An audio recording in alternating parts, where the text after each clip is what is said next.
ঢাকার মিরপুরের রাজপথ আজ স্তব্ধ। শত শত মানুষ রাস্তায় নেমে এসেছেন রামিসার জন্য। দল মত নির্বিশেষে সাধারণ মানুষ আজ একতাবদ্ধ। অন্যায়কে রুখে দিতে তারা বদ্ধপরিকর।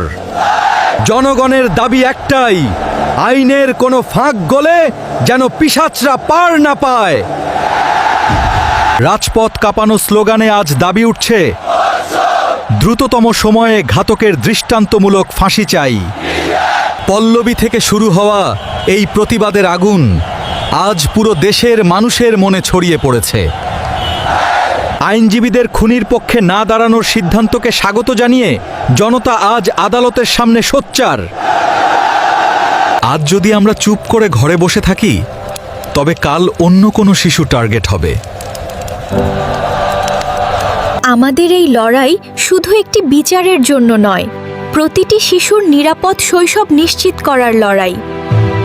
আসুন, রামিসার পরিবারের ন্যায় বিচার নিশ্চিত করতে আমরা সবাই সজাগ থাকি। ভিডিওটি শেয়ার করুন।